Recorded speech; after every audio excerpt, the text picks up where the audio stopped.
Bah moi, je suis assez touché par les êtres humains en général, plutôt les gens gentils que les gens qui se comportent pas de manière gentille, parce qu'encore une fois, c'est pas parce qu'ils sont pas gentils, ils se comportent pas de manière gentille, donc en gros, c'est la bienveillance qui me touche. Et donc, j'essaie de la filmer avec des caméras à chaque fois que je vois des gens se rencontrer, soit parce qu'ils pourraient se mépriser ou ne pas se connaître, déjà ça me touche. Et puis après, forcément, j'aime bien donner la parole à des gens qui ont des choses à nous dire.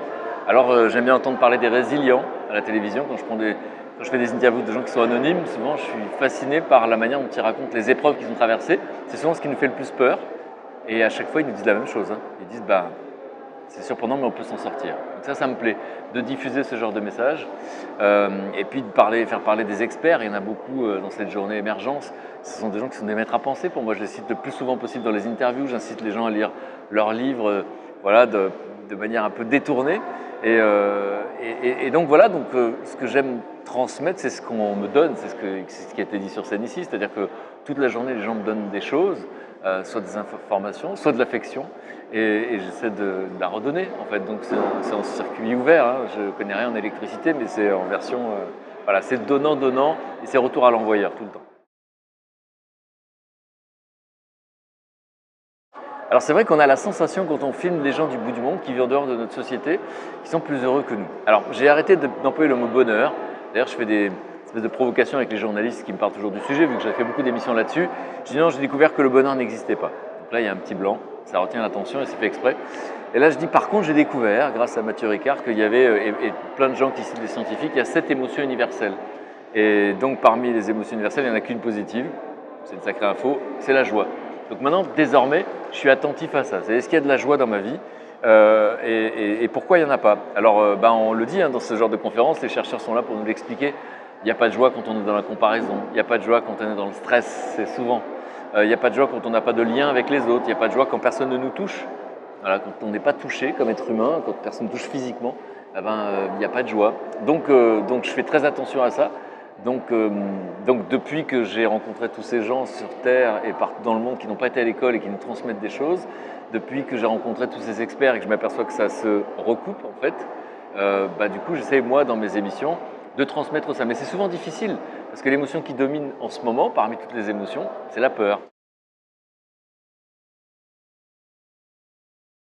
Évidemment, s'il y avait une recette du bonheur, ça se saurait. Et encore une fois, je ne cherche plus le bonheur parce que je croyais pendant longtemps que c'était un état permanent. Je cherchais, c'était une quête et je me disais, à un moment donné, ça va faire « Ah ben voilà !» Bon, évidemment, il n'y a rien à comprendre. En revanche, j'ai compris que je pouvais être préoccupé, comme beaucoup de gens. J'étais quelqu'un de très anxieux. Et donc, je pouvais passer à côté des tas de moments chouettes.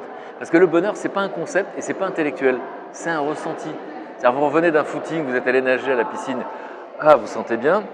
Vous fêtez votre anniversaire, il n'y a que des gens que vous aimez autour de vous. Vous vous sentez bien.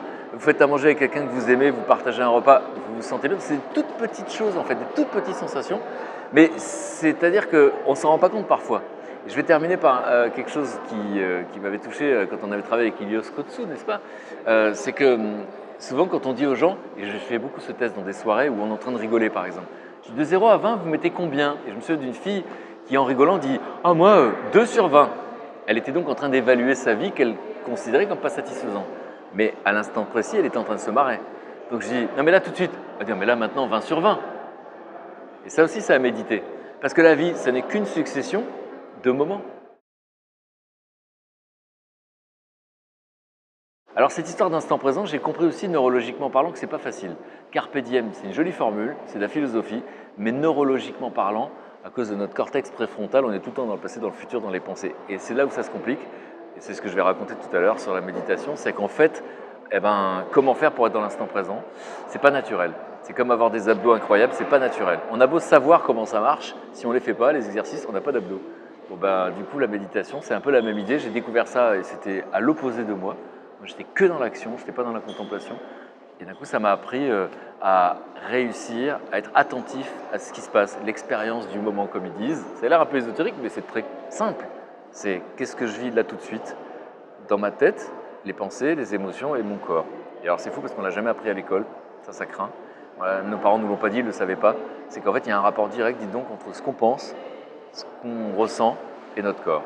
Et donc, à partir de là, faire cet exercice de la méditation, être proche de ses émotions, bah, ça permet de ne pas passer à côté des émotions positives, parce qu'il y en a plein. Même s'il n'y en a qu'une qui est la joie, elle peut être plein de fois.